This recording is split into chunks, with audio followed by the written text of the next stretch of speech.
everyone, to Life Beyond 6 Feet.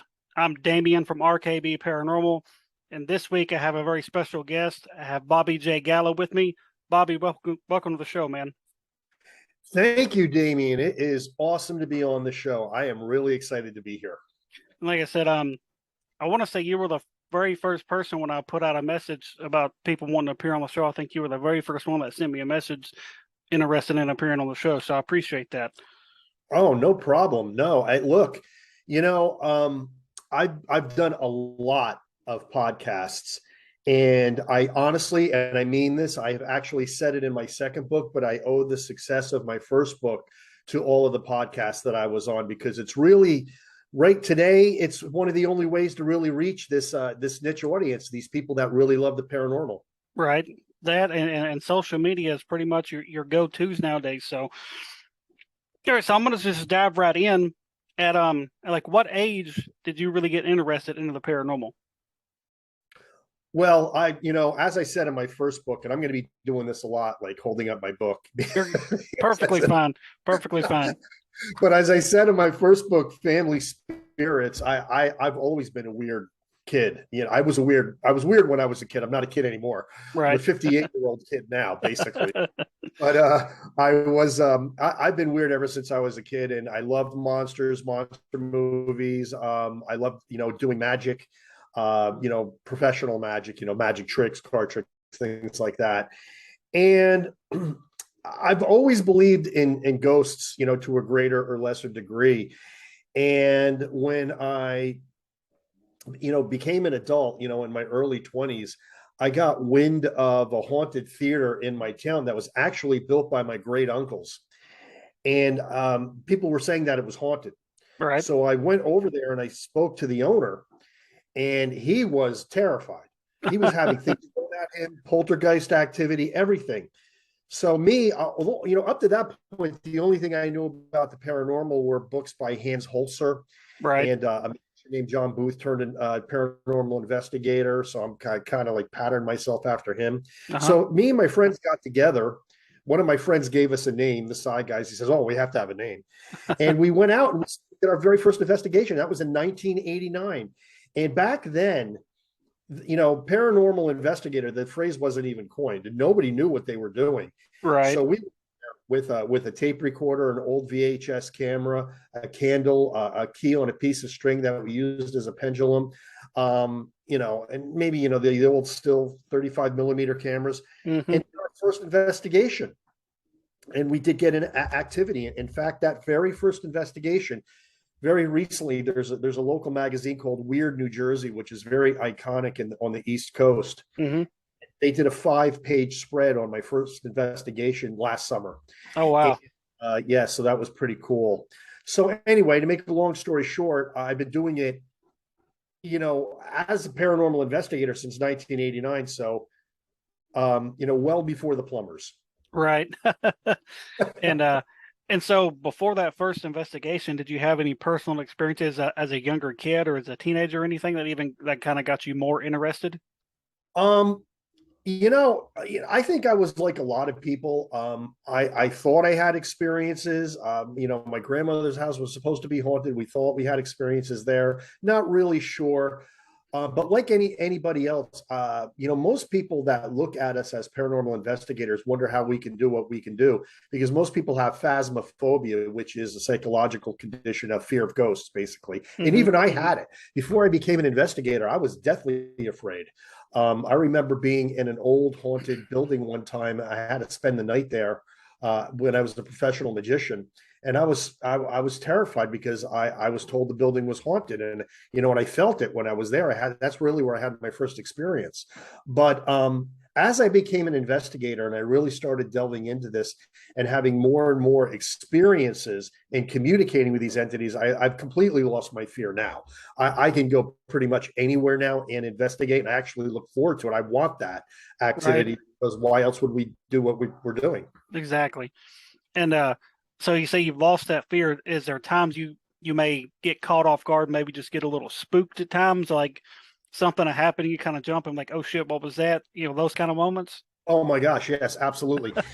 In fact, our most popular episode on our web series, and for your viewers, we have a really extensive web series that we've been doing now for over 10 years called Gallo Family Ghost Hunters, and it's on every major platform: YouTube, Daily Motion, Vimeo, Rumble, and all kinds of places. And when I was probably our most popular episode is called The Hidden Grave of Thomas Sprott. And as I was doing that, I was going into this small family burial plot that we had permission to investigate. And as I was going towards the cemetery gates, something physically stopped me. My EMF detector just went crazy. And this is all on video. People can actually watch this on the web series. And I couldn't enter the gate.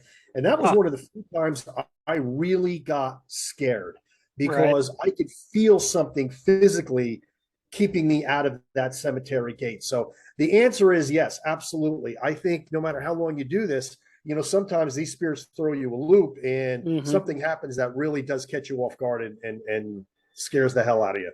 Right. And I think I'm that person on my team. I'm the one that normally gets spooked, and it's always something that probably shouldn't spook me, but like you said, it kind of catches you off guard. And 9 times out of 10, it's not even something paranormal. So, and everybody gets a good kick out of that. So, but by the way, there's some work being done on my house. If everybody hears a vacuum cleaner on the microphone, that's what that is. Oh, just okay. And so, when did you kind of decide to involve your family in doing this? Because okay, I know, because I know your wife does it with you, and I know your daughters have done it with you as well. So, when did that kind of come about? Absolutely. This is exactly how it happened. After the investigations that I told you about that were in the late 80s, I actually got out of paranormal investigation for the better part of a decade. I became a professional magician, and I was touring, and then I got out of magic to go into the corporate world because I had a family and I didn't want to be away from them. So I entered the corporate world, and we ended up moving down to South Carolina. And my kids had no idea that I was ever a ghost hunter, and I had really no reason to tell them. Right. Well, one day we had just burned through the entire catalog of Dark Shadows, the episode, the melodrama from the 60s. Uh-huh. And my kids stumbled upon this, at the time, this brand new TV show on the Travel Channel called Ghost Adventures. Right. And they were just fascinated. Zach Bagans, they had a crush on him, but they were really fascinated by these 3 random guys who would go out and hunt ghosts. And I was amazed too, because I'm looking at these guys and I'm saying, this is not that much different than what I did in the 80s. Right. So one day we're all sitting on the couch, and we're about 10 episodes in, and I turned to them and I said, hey kids, Daddy used to do that too. And all of a sudden the world stopped. And it was like, I don't know if you've ever seen that movie Spy Kids. My kids used to like it, but there's a moment in that movie where the stars go, my parents aren't cool enough to be spies. I mean, they couldn't believe their dad actually did what they were watching these guys do on TV. Right. So then in there, immediately the kids wanted to go ghost hunting. And my wife thought about it, and she thought it was a good idea, because she said, a lot of these places we would be investigating would be historical by nature. So the kids would actually be learning history as we're doing this, because we would go to battlefields and, all kinds of haunted locations. And even in cemeteries, you could learn a lot. You'd be surprised. Oh, yeah. Just by reading stones. So we started doing it on a hunch. And all I wanted to do at that point was get one picture, one EVP. How cool would that be if we could just get one thing that these guys were capturing on TV? Well, let me tell you something. As it turned out, we were getting more than these guys on TV. And that's no joke. People could see it when they watch our web series, because we fake nothing. Right. And it turned out that my kids and my wife all had psychic talents. My wife was a natural born dowser. I bought her a set of homemade dowsing rods, and she picked them up like she was using them her entire life. My oldest was an empath, turned out to be, and my youngest could see orbs with her eyes. Oh, wow. She would say, Daddy, there's one right there. And I would turn the camera over and I would take the picture, and there it is. And one time she says, Daddy, there's an orb dancing on the stairs in the old haunted theater. So we went in there. I took video. I couldn't see it, but when I went back and looked at the video, there's the orb dancing on the stairs. Oh, wow. I mean, it was amazing. It was like almost one of these things where I didn't choose this; it chose me. Right. Well, that's pretty cool, and you kind of in a way have Zach and the crew to kind of thank for it, I because do, if they never would have stumbled across that show, you may not be sitting here right now talking to me. So no question. and I think it's cool how you involve your family. My wife is on our team, and that's actually how we kind of met. That was one of our common interests was the paranormal, and our oldest he's real big into it, and he's actually went on a couple investigations with us. He just turned 15, so he's been on a couple, Wow. and he gets kind of spooked a little bit, but he's real intrigued, and so when I'm going over evidence and I hear or see something, and he's still the one awake, I'm like, hey, come listen to this or come check this out, and he's like, man, that's really cool. So that's awesome that your family is involved. Do y'all still go out as a family and do it, or how's that working now? Well, right now it's really hard to coordinate everybody's schedules because the kids are growing up now. Right, My one daughter's in law school, my other daughter's a cosmetologist, and she's moved out of the house at this point. So but we do still do episodes. Like recently, my youngest daughter Courtney, we all got together to do a Gettysburg investigation with two other, a wife and a husband paranormal team, and caught some stunning evidence. And so we still do it when we can together. It's not as I mean, we used to crank them out. I mean, we have like 70 episodes at this point. We used to really crank them out. We don't do that so much anymore, but when we do it, it usually turns out to be a very high quality investigation. right. So unlike the shows, you do your entire investigation in one night, correct? Yeah, absolutely. Yeah, Absolutely. And it's funny too, because a lot of people say, oh, you have to have so much patience as a paranormal investigator. It takes so long to get good evidence. I don't know what it is, but I swear to you, we can go out for a couple hours and we'll get something. And usually it's something pretty good. Like at Gettysburg was the last one I was just talking about. We got a full body apparition. I mean, it was oh crazy. wow, And it wasn't even that hard to do. Um, but we just have a knack. And I think there's a reason for it. First of all, we don't do the antagonistic approach to ghost hunting. We don't antagonize the ghosts. We don't threaten them. We're really, really respectful and hmm, nice. And I think that's a lot of reason why we get it is because they're granting it, because we're very grateful when we get a right, piece of evidence. They don't have to give us this evidence. They have nothing to prove to us. right, And we don't know why they're there, but they are in a lot of cases. Sometimes it's residual, which is hmm, a whole nother story. But we just seem to have a knack for getting the evidence. And again, this is all on video. People can watch our web series, and it's all in our books. I have two books. I have Family Spirits, and the other one that I wrote is Family Spirits 2. That right, one just came out. And it's basically a compilation of all our investigations. The first book is 60 investigations. We give people behind the scenes on everything, and everything is 100% real. We fake nothing. right.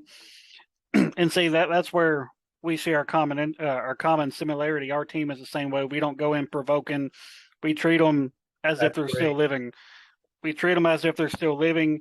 Um, when we go to jails, we do take a different style when we go to jails, because my co-founder, he's he works in corrections. He's worked in corrections nearly 20 years.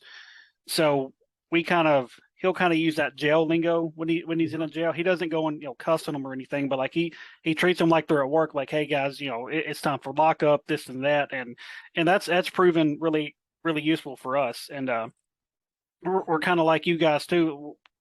We've been doing this for a little over 2 years now as a team, and Right. we've had very few what you would call a dead night. We always seem to have really active nights, and I think, like you said, it's partially because Yeah, how respectful we are. We I don't go bet. on because we don't go in there cussing and doing and all this dumb shit. So go ahead. I'm sorry. No, no, no. I'm agreeing with you 100%.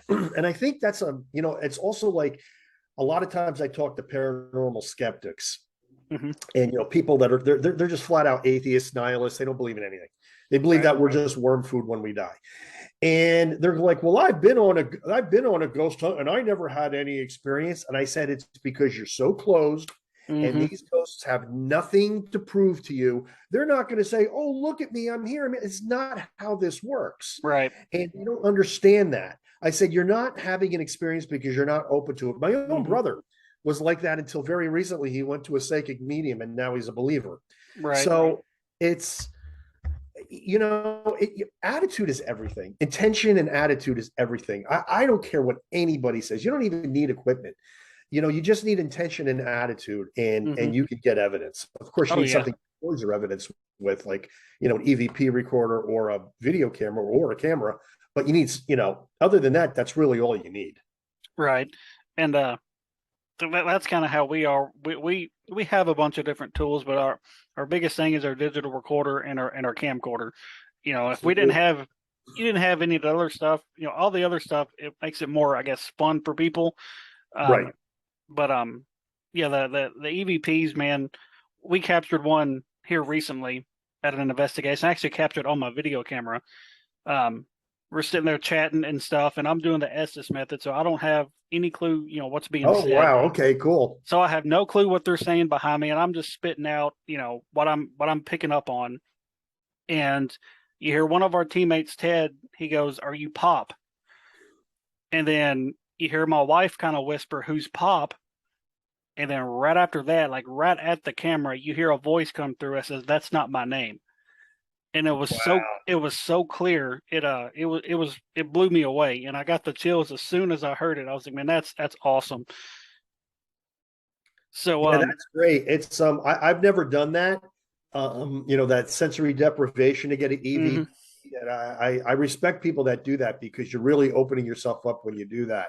And like the conduit methods of communication, the dowsing rods, the pendulum, the Ouija board, it could be a little risky at times, but the mhm, rewards are great, when you get something like that. right. And a lot of people don't buy into the Estes method for the simple fact that a lot of the times what you're saying isn't adding up with what's being asked.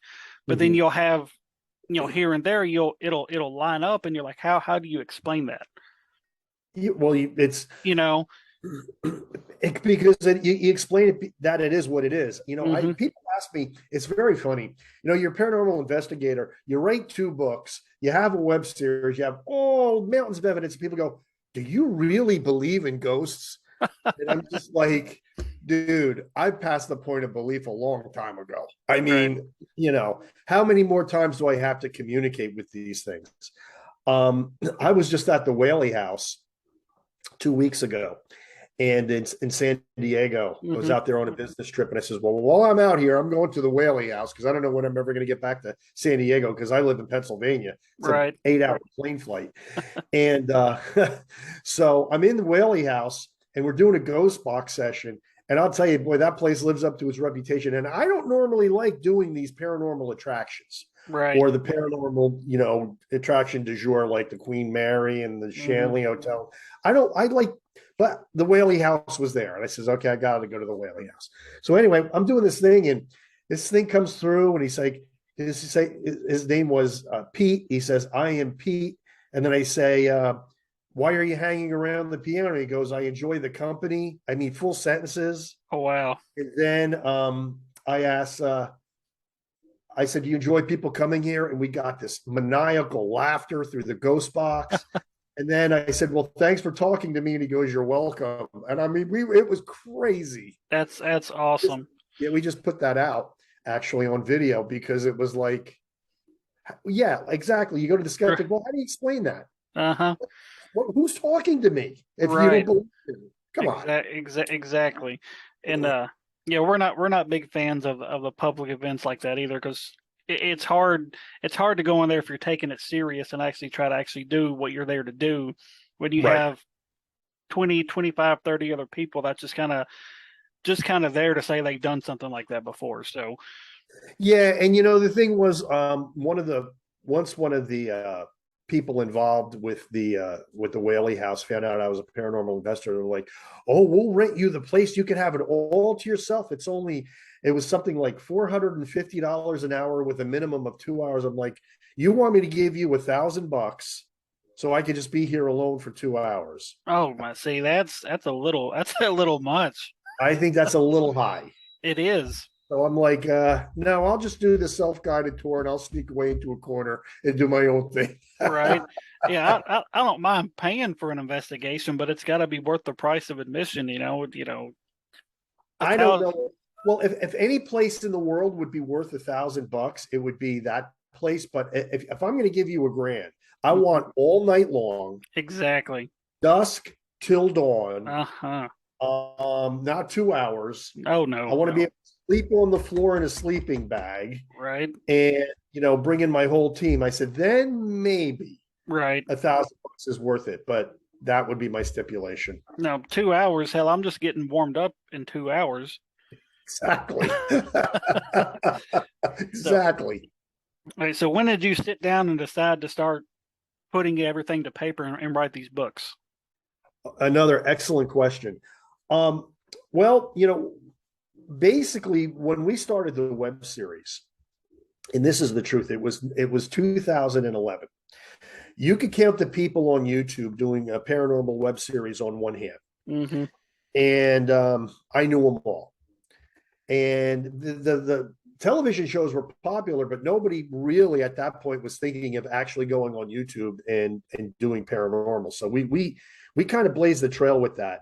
Us and Gavin Kelly and Rachel Hoffman and some others, and we developed this following. It was kind of like an underground following because it was such a new medium at that point, and I'll never forget April Abercrombie, who on Facebook had one of the first paranormal forums called Ghost Advice. And she was like, "Oh, this is so cool. It's like having a fourth ghost show to watch because it was Ghost Adventures, Ghost Hunters, Paranormal State, and then people were watching us, in their free time." And that's how early we were doing this. And so we developed this following. So years later, and it was actually about 4 years ago now, maybe five, I floated it out to our fan base. I said, if I wrote a book on the paranormal, would you read it? And the response was an overwhelming yes. So I said, okay, I'm going to do it. And, I know this is a little bit crude, but we said that anything goes on this show. It was like mental diarrhea. It just all came out. Right. Boom. I had this book right here. This book is almost 300 pages. If you can see the size of it, it's a very, very extensive book. I Right. had this in 3 months. Oh wow. And yeah, because I couldn't, once I sat down to the keyboard, I had to finish these thoughts and it was just all coming out and it was crazy. It was just so easy for me to write. Now, the second book, which is a little bit shorter, not much, but a little bit, this was actually much harder to write because I have interviews and this and everything. But the first one, it just wrote itself. It Right. was like it had to be written. And I'm really proud of it because it hit number 3 on Amazon in the adventure travel category. Oh, that's cool.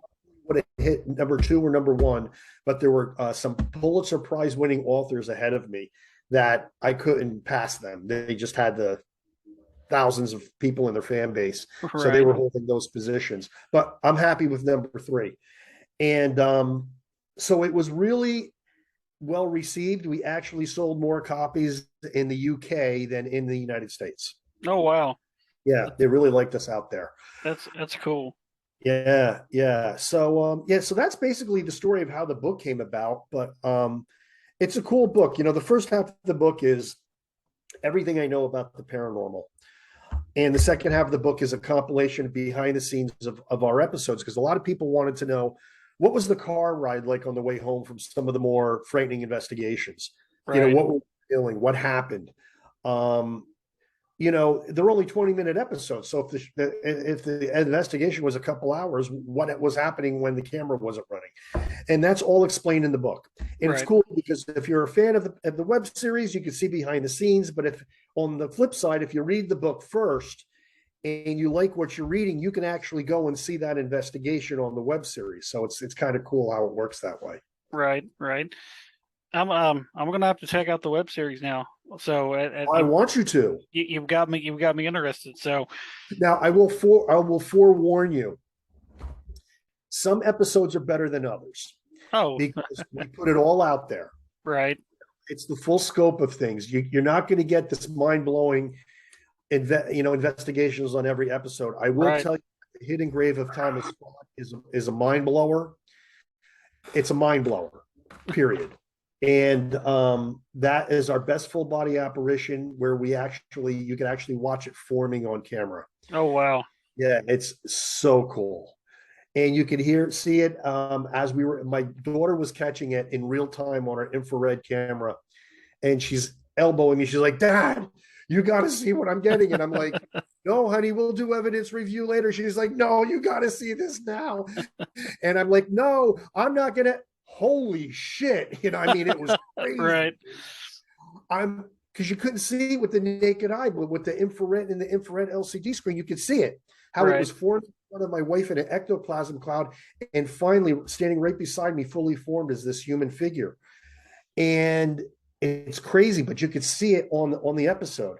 And some of the newer episodes, I mean, are really good too. Our newest one, Phantom Regiment, it's called, with the Gettysburg full body apparition, is another amazing episode. So definitely check it out. oh yeah, and in capturing a full body apparition, that's like more or less the holy grail in this field. It is. You capture that, it's like what else is there to do? And I'm like, well, I capture that, I want to capture it again. You know, Yep, exactly. And it's funny. My wife says that all the time. She says, "We've done it, everything. What else is there to do?" I'm like, "Get another one." Like, right? I Yeah, totally agree with you. Totally.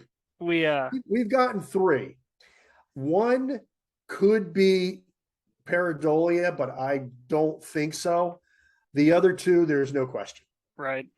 See, we haven't captured that yet. Our biggest capture to date is we captured a picture frame being slapped off the wall, and Nice. in this video, and I'll send you the clip here when we get I love it. done. Um, it's just me and my co-founder. We're at an old jail, and like I said, he'd been using the jail lingo all night, and we're in the kitchen of this place, and we have the door closed, and our REM pod's going crazy, our EDI's going nuts, and we hear a woman from the hallway say "help," like we both hear it. Oh wow. And so I'm like, well, I'm going to check that out. And I'll pick up my camera, walk over, and I'm like, hello. And right about that time, you see this picture frame. It gets knocked off the wall, does a flip in midair, and lands about 4.5 feet on the other side of the door. Crazy. And when you break this video down, um, we brightened it up and we slowed it down a little bit. You can see a shadow figure dart across the screen right after I say hello. And then when you see that picture go flying, it looks like a shadow arm comes out from behind the wall and actually slaps the picture. Oh, that's cool. And so, Yeah, that's great evidence, dude. That's rare, because I'll be honest with you, with all of the investigations we've done and all of the evidence we've collected, we very rarely get poltergeist activity. So when you get that, see, now you're saying full body apparition is the holy grail. I think poltergeist activity like that is equally as good. right, I mean, you know how much energy it takes for a spirit to be able to do that? exactly. Oh, And see, in that night, we'd been getting stuff all night long, but it seemed like every time something would happen is when we would get into a room right before we started filming, or we'd be changing spots and we wouldn't be filming anymore. So they were kind of toying with us all night. And so, like I said, Josh, my co-founder, he was kind of like, you've been doing all this stuff for us all night long, but we need you to prove to us you're really here. We want you to really show us something. And they put on a show for us. They right at the end of the night. they So gave you exactly what you were looking for. And maybe it took them that long to gather enough energy. I mean, that's not out of the question. I mean, we know that they need energy to do any of this stuff. absolutely, That's why we get battery drain. That's why you and I will get paranormal hangover, because if they don't have anything yeah, else, they're going to tap you. oh yeah, Yeah, I mean, all kinds of things. I mean, and that's why I tell a lot of people, it's amazing how many investigators don't even know that EM pumps exist. Uh-huh. And I'm like, you need to get an EM pump. Well, what's that? I said, so that they don't drain your battery, basically, so that they You're drain, right. you can't use your EMF detectors when the EM pump's going. I said, that's the only caveat. Right. Everything else. But yeah, we've gotten cool stuff. I mean, some of our EVPs like yours, we got an EVP like you. I mean, in my book, Family Spirits, gonna hold it up again, folks. Family Spirits, available on barnesandnoble.com. Um, the I call it the greatest EVP ever caught, and I know it probably isn't, but it's up there for sure. Um, but entitling the chapter one of the greatest EVPs ever caught just doesn't do it for me. So anyway, but it was cool. You know why it was cool? Because my wife and I didn't mean to catch it. We caught it by accident. Oh wow. We were leaving a cemetery that was probably one of the most haunted patches of land we have yet to ever investigate. It was Old Unity Cemetery in Fort Mill, South Carolina. And I left the recorder going on in my pocket. I forgot it was going on, forgot it was on. And my wife and I were tripping over headstones and footstones trying to get out because the sun had gone down. Right. And finally, I get home and I take the recorder out and I realize that I forgot to shut it off. So I download the file onto Audacity and I'm doing evidence review. And I'm like, oh, and I'm laughing at Renee and I tripping over things trying to get out of the cemetery. Right. And all of a sudden, out of the clear blue, a third voice comes in as clear as you and I are talking, but very wispy, very ethereal, and definitely female, says, "Don't leave," and then follows with, "Come back now." Oh wow. That just Just gave me like the that. chills just thinking about it. That's crazy. When you hear it, the goosebumps will be an inch high on your arm because of the way it sounds. And I put this on a couple. We played this on a couple shows, and one show was this guy Cyrus Kirkpatrick. He's written books on metaphysics, and he listened to it and he says, "You know the problem with this EVP?" I said, "What's that?" He goes, "It's too good." He says, "People are going to think it's fake." Oh He's man. it's so good, and we just played it on Our Haunted Lives on Paraflix, which is a show much like yours, Right. and they were just there. Dave Taylor said, "This is the EVP every paranormal investigator strives to get," and it was caught completely by accident. Wow. You're talking about our haunted lives. Dave and Christy was actually the very first people to interview us for a podcast back in January of last year. Oh wow! Oh my Yeah. gosh, that's so awesome! I So absolutely love them. I love yes, them. yeah. So before they were on Paraflix, when they were just doing the podcast, they had David had actually reached out to our team page and he was like, "Would you be interested in coming on?"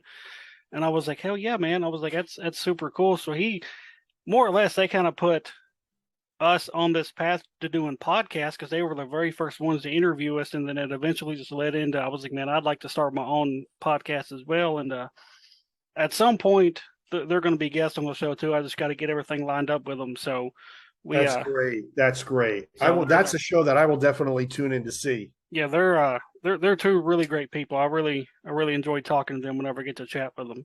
Yep, yep. I actually had the opportunity to have dinner with them. They were a little funny story about them. We were at the Warren Seekers of the Supernatural Paracon last year Hmm. in Waterbury, Connecticut, and they had the booth right next to us, and they Nice, didn't know who we were. right? And ask Christy because she tells this story to everybody. All of a sudden, when the thing started, and we were not expecting this, we had people lined up at our booth saying, "Oh my God, we love your web series. We know who you are. Could we have a picture with you?" And we sold out of every book we had, every T-shirt we had. And Christy and David are like, "Who the hell are these people?" They had no idea who my wife and I were. Right.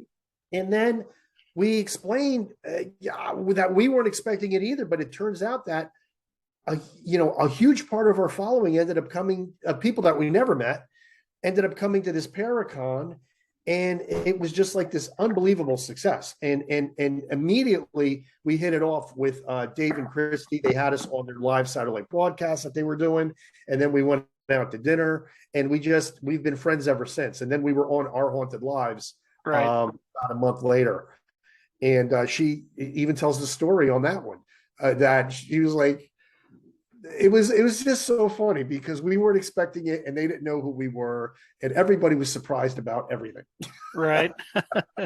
That's super cool. Like I said, I love Dave and Christy. So I'm going to do a little speed round of something here. I've never done this before, but I know you've investigated a lot of places. So I'm just going to rattle off some places, and you just say if you've investigated them or not. So, Yep. all right, So let's go. Penhurst, no, no. Trans Allegheny, no, no. Uh-oh. Let's see. You mentioned it earlier. The Queen Mary, nope, no. Oh man, I'm 0 for 3. The Villisca Axe Murder House. nope, Oh man. Let's see. The Ohio State Reformatory. nope, No. Oh my goodness. Eastern State Penitentiary. nope. Man, I'm getting all of these are all ones I want to go to. So I'm not saying I don't want to go. I'm just saying I've all never been. right, so let's just jump in and just name some of the places you have been. All right. Okay. Well, let's start with the famous places since you named a lot of famous places. Right. Into the Castillo de San Marcos in St. Augustine, very famous haunted structure.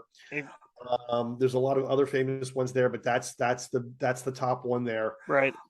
And then I would have to say the granddaddy of them all, Gettysburg Battlefield, several times, Antietam Battlefield as well. Wow. I mean, and most of the other ones, I mean, I'm sure we've had some other famous ones, but most of them you've probably never heard of. And that's probably why we get so much activity. Oh, Right. Kings Mountain Battlefield, another battlefield. Right. Great activity there. In fact, the most prevalent phenomena there is the phantom horseman on that people hear galloping through. Oh, And not only nice. hear it twice, we recorded it twice. Oh, nice. Yeah. So we actually have the audio evidence. So I mean, it's without question, it is definitely there. Um, but yeah, I mean, most of the places that we have investigated, you've probably never heard of. Right. And see that's another similarity we have. We'll investigate these more well-known places, but we kind of Mhm. prefer ones that aren't that well known. You, Right. you may have heard of them, but it's not like, oh, I've never really heard of that. And I think that's why we have so much luck as well, because we do a lot of places that like hasn't been investigated a ton Yeah. or over investigated. So um like Salem in Salem, Massachusetts. That's a pretty famous one we've done. oh yeah, like the place we captured that EVP. Yeah, it was a little um bed and breakfast up in Kentucky. I'd never heard of it, Yep. and I'd reached out to one of my actually she was on the show a couple weeks ago. Her name's Regina, and I was like, "Do you know of any places that aren't over investigated? Because we want to go somewhere. We would prefer somewhere that hasn't been investigated a million times." And she's like, "Well, check this place out." And she gave me the phone number to the owner, and we was up there about 2 weeks later, and it was probably one of our most active nights to date. So Amazing. That's so cool. And those are the places. I mean, our best evidence has not come out of a famous place. Well, the one in Gettysburg is pretty good evidence, and that's pretty famous. right. But most of the time, it doesn't. Right. And so like I said, we're kind of more drawn to like prisons and jails. It seems like you're more kind of drawn to battlefields. Absolutely. So what kind of draws you to the battlefields? Two things. Number one, just like the prisons, there's a lot of dark energy there. I mean, let's face it, these people died brutally, Oh yeah. horribly. I mean, there was no easy way to die in a battle back then. You usually got shot and it was a slow, painful death, or you died on the operating table, Right. and or from blood loss after having one of your limbs hacked off without anesthesia. I Hmm. mean, crazy stuff. But that being said, battlefields, and this might seem like a cop out, but they're easily accessible and they're free, Right. and you could just waltz right in and do your Hmm. investigation. Right. That's probably, I'm just going to tell people flat out, that's probably one of the main reasons we do it, is because it's just so easy to do. Right. and the evidence is off the charts all the time. We did Antietam years ago, and we caught an EVP while we were going through Bloody Lane Trail, and the EVP was the name of a person, Paul Lee, and we didn't know who this person was. And I failed on my post investigation research to find anybody named Paul Lee. And I thought, in family spirits, I said it's going to remain a mystery. Well, guess what happened? Somebody was doing a Google search on Antietam that it was part of they were a Civil War historian, and they came across our video on Antietam called Footsteps of Antietam. Mm-hmm. And they watched the video and they contacted me and they said, "Did you ever find out who Paul Lee was?" I said, "No." He says, "Well, I know who he is." Oh, He goes, "Paul Lee was the field surgeon at Antietam." oh wow. Isn't that crazy? That is. So whatever spirit was looking for him was looking for the field surgeon. Oh wow. That's pretty wild right there. We And I write about that follow up in Family Spirits too. I says, "Wow, that's a great topic for the second book," because we right. just validation from the first book. Absolutely. And but we haven't done a battlefield yet. There's quite a few like well-known ones here in Tennessee that we do want to do. Oh, Um, do um, the one I think we all want to go to the most is where the Battle of Shiloh happened at. oh, nice. Okay. And we've all been during the day and stuff. But I remember I'd went by myself one year. Just I was on vacation. I was like, you know what? It was actually in 2020, probably about 2 months before we actually formed our team. So COVID was going crazy, so there wasn't really much to go out and do. So I was like, you know what? I'm on vacation. I don't want to sit at home, so I'm going to hit up all these spots around me that I've been wanting to go. And so, Shallow Battlefield was one of them. And so I'm driving through, the park and stuff and stopping at all these different sites and reading all this different stuff and just kind of taking it all in. And I remember I'd stopped at one, monument. There's a big statue of like a family or something. I'm reading about them and stuff, and I'm the only person around. I hadn't seen a car for like 30 minutes, and I hear this loud like crash in the woods behind me. And that's weird. My first thought was that a tree had to have fallen or something. Mm-hmm. And so I look over and there's an opening over there, and they actually had like a plaque that told about something that happened right there, like somebody was camped out there or something. And I'm looking around, and just from where I can see, I don't see where like a tree had fallen. Right. And I was like, it doesn't make much sense. And then it kind of just popped in my head. I'm like, what if I just heard the residual sound of a cannonball? And so I was like, that it kind of gave me the chills when I thought about that. So, a battlefield is definitely a place that we're gonna eventually have to hit up. Because like you said, free. And if the park rangers come in and say something, all they're gonna do is ask They're you not to going to leave. say anything. And if they do, they're just gonna ask you to leave. So Yeah. Well, they're only going to ask you to leave if you're there after sundown. right. So, in our experience, and yours may differ because obviously there's no experts in this field and everybody has different experiences. But dusk is our most active time. And it's not night, dead of night. It's just before the sun goes down as the sun is setting, twilight. That seems to be the most active part of the day for us almost always.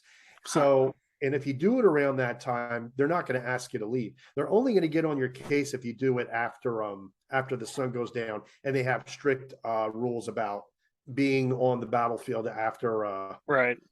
after dark. So, in Gettysburg, we were there way after dark, and I kept telling the team, I'm like, if the park ranger comes, we're getting a fine. Like, I'm Right. telling you right now, they don't.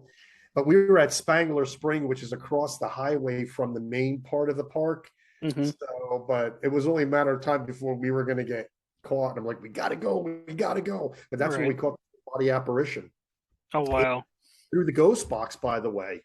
And we were using the Echovox Touch by my good friend Danny Roberg. On the Echovox, it was telling us, get off the battlefield. Oh man. And then it followed up by saying, do you understand? Get off the battlefield. Get off the battlefield. It was telling us, like, get off, leave. You got to go. It was Wow. crazy. And then That in evidence review, my wife caught it again, infrared camera, right behind a boulder. You could see the full body apparition of what looked like a Union soldier, because you could tell the Union uniform. He had the short cape and he looked like a Union cap on. It's as clear as could be. Oh wow. Just checking us out, just watching us with his hands on his hips, just checking us out as we're investigating. I mean, it Right. was That's pretty insane. So you're making it more and more piquing my interest more and more to check out your web series. oh yeah, definitely check out the Battlefield ones. Like the Antietam one is great because we call it Footsteps of Antietam because we were at the old Dunker Church, and that's where they had literally limbs piled up like firewood outside the door. There's like old pictures of that, which is I don't recommend. But anyway, we're sitting in there and we're doing an investigation in the church. We were the only ones in there, and all of a sudden we hear these footsteps clop, clop, clop, clop right across the floor. Wow. We have it on video, so you can listen to it. Mm-hmm. And I looked at my daughter and I said, "Did you do that?" She's like, "Nope." "Did you do that?" "Nope." And my wife's behind the camera. She goes, "No, they didn't move." I mean, it was crazy just to hear those footsteps go across the floor, and it's on the video, so you can like hear it Wow. yourself. And seeing that reminds me of an investigation we had earlier this year. We uh we actually were asked to come out to a community center here, and we did that, and they have an old cabin on the property, and they're like, we have some Right. weird stuff happening here, and so we're over in the cabin. It was just me and my wife and another teammate at the time, and I'm standing in the middle of the floor, and I'm doing the Estes method, and they're sitting on a bed, and I can feel the floor vibrating like somebody's walking around. And I go and I stop. I'm like, who's walking around? They're like, we're not moving. And I'm like, I was like, I feel you walking around. And they're like, no. And I feel it a second time. And the second time, um, you actually hear my wife say something, and then you hear what sounds like a guy, like he's huffing, like he's aggravated or something. Then you hear the footsteps going across the floor, and you can see the camera vibrating. Wow, wow, wow, wow. Just Yes, because so something was definitely there. Wow, that's very cool. it was That's pretty very neat, cool. and that's on our YouTube as well because I thought that was a really neat capture because we just had the camera sitting stationary on an old dresser, and that was pretty cool. So you've been to all these different places, and it sounds like you've had a blast doing it. So what Sure. what what would probably be your favorite place you investigated to date? Wow. Man, that is a tough one. I don't even know if I can answer that. It gives me a headache just thinking about it. Um, our favorite place to investigate would probably be, believe it or not, I'm going to go back to that theater that my great uncles built, not just because it was my first investigation, but Hmm. we did a follow up investigation with the entire family 20 years later. Oh wow. And it never disappoints. It's haunted by two ghosts named Malcolm and Jenny. And every time we go there, it's just an evidence fest. It Wow. just doesn't, it's, we, in fact, that 20-year follow up investigation, I had to put out 3 episodes. I had to chop the investigation up into 3 episodes. It was just too much to put into one. Oh wow. It was just one thing after another, after another. I mean, just crazy things. And my friend, like Lance Phillip, who was on that investigation, he is a staunch paranormal skeptic. You have people like me. I'm a very intuitive, spiritual kind of investigator. I believe a lot of stuff, Hmm. but he believes in nothing unless it could be scientifically verified. You have a Right. lot of investigators like that. The real staunch, scientifically minded paranormal investigator. He says, "I don't believe in orbs. Orbs are just dust. Orbs are just pollen." I'm like, "Okay, I believe that those can make orbs, but I'm telling you, paranormal orbs exist." Well, Hmm. we're in this investigation. He goes, "Bob," he goes, "I hate to say this, but I think I just saw an orb." And I said, "Where?" He says, "Right over there by the men's room." But I just happened to have my camera right in my hand, my still camera. I swing it over, click, and there it is, exactly where he saw it, about that big, the size of a marble, glowing with a halo around it. And now he's a believer. He says, Oh "If I didn't see it with my own eyes, I never would have believed it. And you caught it on camera to right. validate." Oh yeah. So, but anyway, I got off tangent. I would have to say it's the theater. And where's that located? Netcong, New Jersey. Okay. Okay. If you see Back to the Palace, 1, 2, and 3 on the web series. And by the way, for your viewing audience, and if I can mention this again, we have one website, one URL. We have a link tree, and our web series is on there, as well as where they can buy the books if they are so inclined to read our books. Hmm.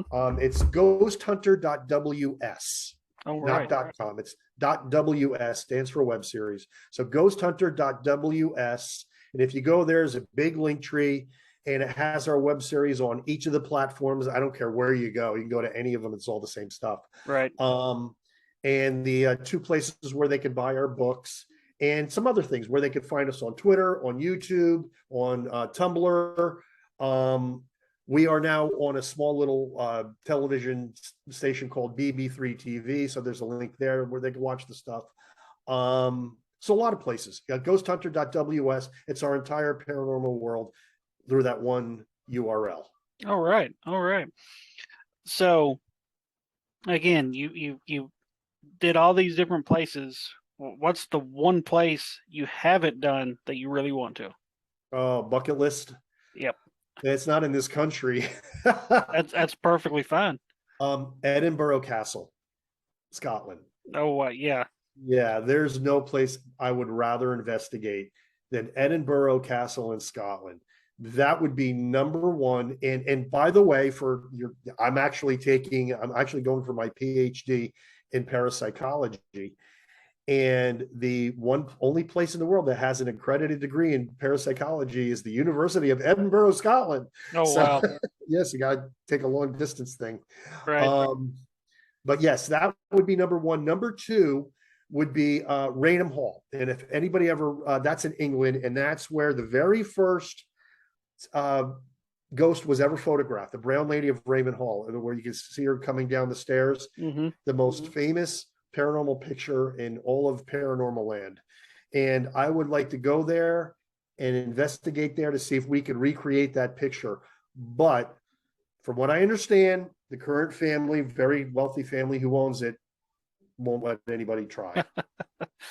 Oh, They say it's all poppycock. right.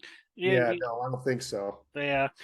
And so a lot of your bucket list places is overseas where they've been around a whole lot longer than we have over here in the U.S.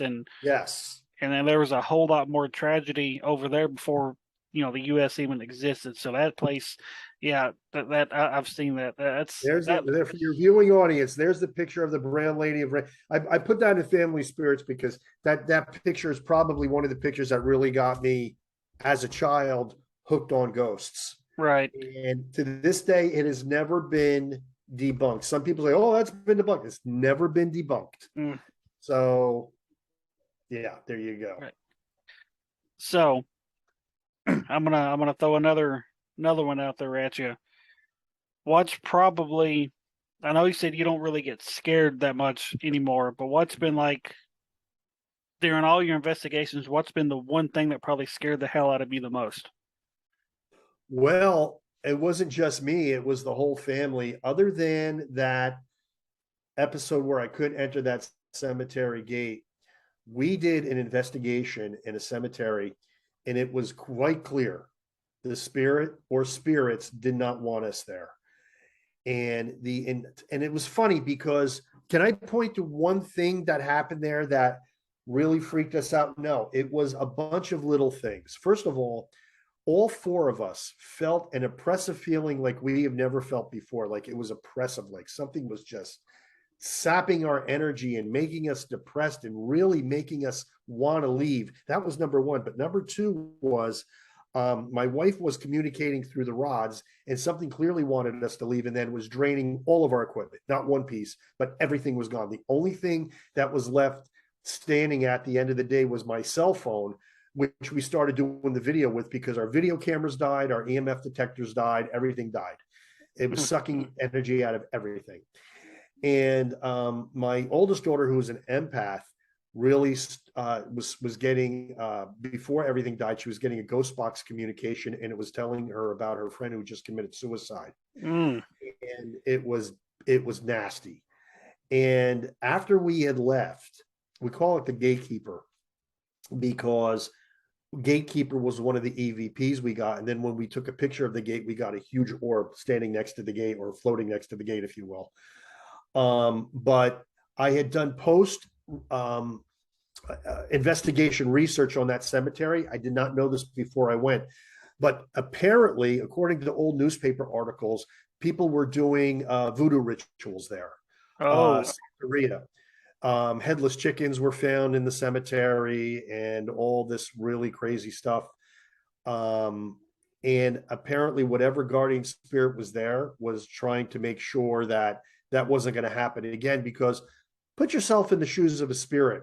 If this family comes in, wants to talk to the dead, and has all this equipment, how do you know it's not the same type of person who just desecrated the cemetery like a couple months earlier? mm-hmm. So, yeah, I would say if there's any place I wouldn't go back to, it's that cemetery. I would not go back there.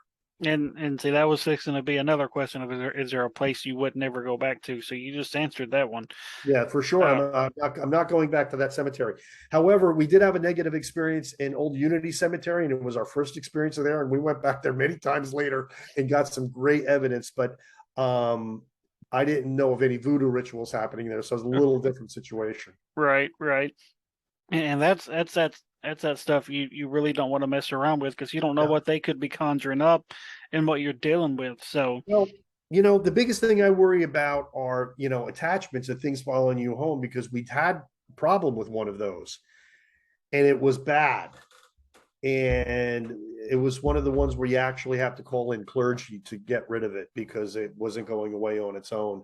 And we actually stopped investigating for a couple of years after that happened, because it was pretty traumatic. And that was what happens sometimes if you're in the wrong place at the wrong time, saying the wrong things and doing the wrong things. mm-hmm, So as a result, not only do both of my books, Family Spirits and Family Spirits 2, come with ample warnings of what could happen, I also have my rules. I mm-hmm, have definite rules for paranormal investigation. And one we already went over, and that's don't antagonize. right, Another rule is do not take anything home from an investigation other than your evidence. mm-hmm, Don't take that cool looking rock you just found on the tombstone, or don't take anything, because anything could carry an attachment. Another thing is set firm ground rules. When you're done, you say, I'm staying, I'm mm-hmm, going, you're staying. Um, this is all psychic phenomenon. A lot of it is intention. Keep your intentions positive. Another thing is don't ghost hunt at home. Keep your home your sacred space. A lot of these people doing Ouija boards at home. Well, and listen, you're inviting them into your house. If they don't leave, that's on you. So, I like to sleep. But, right, you know, I'm not ghost hunting at home. I ghost hunt out there when I'm home. That's my sacred space. This right, little says seance room, please respectful of, that's just a joke. right, I really mean that. I don't do right, seances here. So yeah, and I have other rules as well, but right. those are some of the main ones. And see what we and see we live by a lot of those same rules too. And that's another reason we don't go in provoking and trying to piss them off because you don't know what could attach itself to you and come home with you. Even though we have stuff that goes on at our house, and we have broke that rule of investigating our own home, but nothing feels bad here. It's just more or less letting us Mhm. know they're around, Right. and and it's typically just some knocking here, some footsteps there. It has moved stuff a couple of times, but it is what it is, as they like to say. But we haven't ever got any um, answers as to who it is. I do think we interacted with my aunt here one night because my aunt passed away a couple years ago, and I'm like 99% sure I sat here and had a full blown conversation with her one night. Wow. Um, I believe it. Well, there you go. So it's nothing. It's benevolent. It's a family member. Hey, look, I still think my deceased parents are around. If things happen, but that's nothing to worry about. right, I'm talking and about negative attachments. yeah, and because whenever we actually started my team, she had already found out she was sick and she wasn't going to be alive much longer.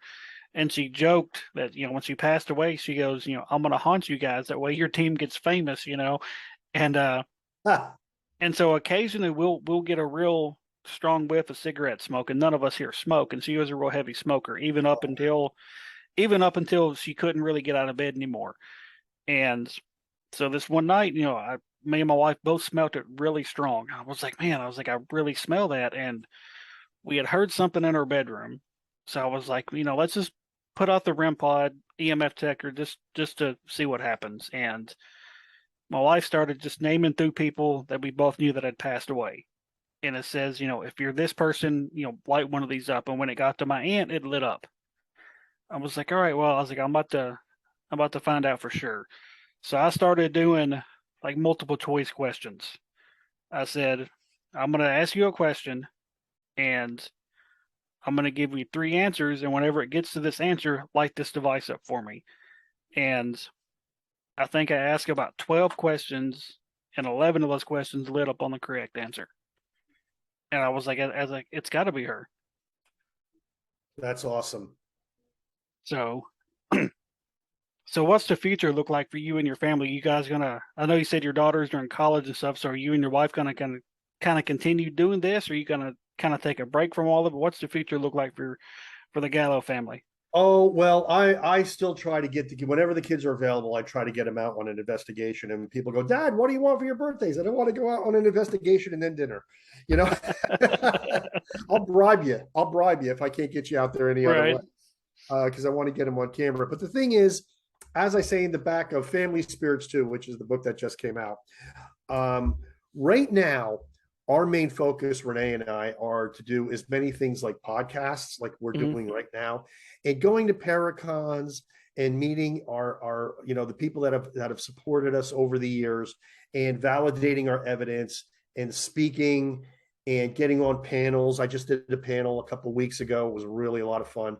Um, because after you've done so many investigations, now it's time to share it all. I Mm-hmm. mean, yeah, it's one thing to share it with the people watching your videos, but to really get into in-depth conversations like we're doing now Mm-hmm. is another matter entirely. So I think that's where the focus is right now.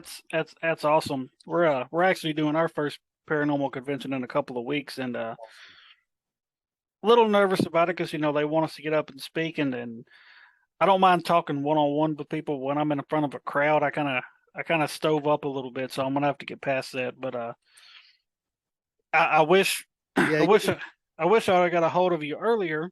I could have invited you down to this podcast. I don't know how far you're not this podcast, this convention. I don't know how far you're willing to travel to make appearances, but it's the very first one that they're doing, and it's actually going to benefit two great causes. that's great. Half the benefits is being donated to a senior dog center, and then the other half is being donated to a historical haunted location to kind of help restore it and keep its doors open and stuff. So, Yeah, we just did the Gettysburg Battlefield Bash, mm-hmm. and we did it for Wounded Warriors, and Nice. we I think we raised $18,000. Oh, nice. Yeah, for Wounded Warriors. So yeah, I mean, like, yeah, go ahead, people. Knock the paranormal. Look what we're doing. Look what Right, we're doing. right, and that's something else a lot of people don't understand is we do this for fun and for all this and for learning and all this other stuff, but there's also usually a big reason behind a lot of it, like attending these conventions that's donating the money to a really great cause. And so we're not selfish like a lot of people kind of portray. Well, you're just doing this for yourself. You're doing it to get clicks and likes, and Well, the people that do this for the right reasons could care less about all that. yep. And I'll tell you something right now for people that, and I've had the fingers pointed at me that way. Mm-hmm. And I said, first of all, we were demonetized on YouTube a very long time ago, and we don't make anything on YouTube. And Vimeo, we have to pay for. Not only do we not make any money, Rumble doesn't generate anything. Daily Motion does. Daily Motion demonetized all paranormal and UFO content because they were deemed sensitive subjects. So we don't make any money on Daily Motion. The only thing that subsidizes our investigations are my books. Mm-hmm. So, if anybody, and how much do we make on a book? A couple bucks. Right. Right. It's like pocket change, really. So we don't do it for the money. Mm-mm. I mean, I work a corporate job. That's what I do. So does my Right. wife. So, Mm-hmm. um, we do this because it's our passion. Mm-hmm. I want to prove life after death, Right. and we're slowly doing that, because you can't tell me after, for us, it's been over a decade. Every single piece of evidence we have ever captured, you can't tell me is groupthink, mass hypnosis, dust, pollen, electromagnetic hallucination. I mean, all these things that people use to explain away the paranormal. You Mm-hmm. can't tell me every single piece of evidence we've ever captured is that. I just, no, I Nope, don't accept there's no way. And like you said, you're trying to prove, we're all trying to prove that there is, like the name of this podcast, life after 6 feet. that. Absolutely. So, there is an afterlife, whether people want to believe it or not. And when you get, like you said, a ton of evidence over X amount of years, how can you just disprove that You and can't. and just say, oh, this is that, or those people get on my nerves, man. They they keep my nerves are so frazzled from the atheists, the skeptics, the nihilists, the materialists, yeah, and whatever you want to call them. They are, because they're not skeptics. Should be open minded. These people just don't believe, and they don't want to Right, believe. Any right, number of reasons they don't want to right. believe, no matter what they're presented with. Um, yeah, there is an afterlife. I mean, look at me. I had a near death experience. I had I've seen my father come back during my near death experience. I've one of my most profound paranormal experiences wasn't even an investigation. It was with a psychic medium who told me something from 5 states away. She couldn't nobody knew except me. My dad, communicating something he had to tell me, Mm-hmm. which I write about in Family Spirits too, which I'm not going to talk about it now. It would take too long, but it brings people to tears when I tell them. Oh wow. But I know there's an afterlife because there's no other way. There's no Right, other explanation for any of this. right. So, yeah, And it's always fun when you can flip a skeptic or a non-believer. it happens. It does. Cause see, my mom she was on the skeptical side, and this was before we ever started our team. She went with me to Waverly Hills, and it was, of course, one of the public events, but you're kind of spread out, so it's not as clustered. And what she's experienced there and seen there, when she walked out of that building, she was 100% believer. And I told you this stuff was real. So And you know what I find very interesting about that too, about places like Waverly Hills. See, now my view on some things does change over time. Like I would think logically that places like Waverly Hills and those really famous haunts would lose their energy over time. Like they've just been sapped out by all of these investigators, like hmm hundreds and hundreds of investigators. But that's just not the case with some places. hmm Like the Whaley House was proof positive for me that even after dozens of they do an investigation almost every night. right, It's $100 a person to come on our investigation, but yet those things are still there. It's right. crazy. And see, that's how it was with me, because I've been to Waverly Hills 3 times, and I experienced stuff the entire night, and it was different stuff from the time I was there before. So like Yeah. it wasn't like it was like residual. Like I was experiencing different things all 3 times I went. So Right. so I don't lost my train of thought, and that happens at times on this show. Um, yeah, I lost my train of thought. I was going somewhere with that, and I completely went fucking blank. Happens to me all the time. Anyway, I think I've about covered everything that's popped in my head, man. That's awesome. I've really enjoyed this This interview, was great. and I think you've got a new viewer. As soon as I log off here, I'm going to go subscribe to your channel. Yes. Ghosthunter.ws. Hmm. And that'll bring you to it. If you want, if you like doing YouTube, we're on YouTube. That's fine. That's Right. cool. Subscribe. Vimeo, Daily Motion, Rumble. I think that's all of them. Um, anyway, but it's all on ghosthunter.ws. And for your viewers, anybody watching this podcast, if you want to check out my books, this is a Barnes and Noble exclusive. This is both on Barnes and Noble and Amazon. But if you go to ghosthunter.ws, it takes you where you need to go to buy the books. We also have a merch page on there too, but I'm not going to get into that. That's just right. fun. Right. Well, I really enjoyed this interview. It was really informative, and it was a lot of fun learning about your time as an investigator and bringing your family and stuff into it. That's really awesome. Thank you, and I'll tell you, it was great being here too. I just love doing these things and meeting new people. And because you said you're going to be a new subscriber, well, I'm going to be watching your podcast now because never fails for me. Every time I appear on a show, I start watching all the other episodes. All right. Well, like I said, we do have a YouTube channel, and it's on. I've Great. got it right now. I think I've got it on about 15 different streaming platforms. Yeah, we've got a YouTube channel as well. So. Alrighty, Cool. well, again, I appreciate you coming on, and everybody, this is Bobby J Gallo. Go give their website a look, check them out, and I'm sure you're going to be impressed because I know I will be when I go check them out here in a few minutes. Thank you, sir. Ghosthunter.ws. Thank you very much. All right, everybody, have a good one.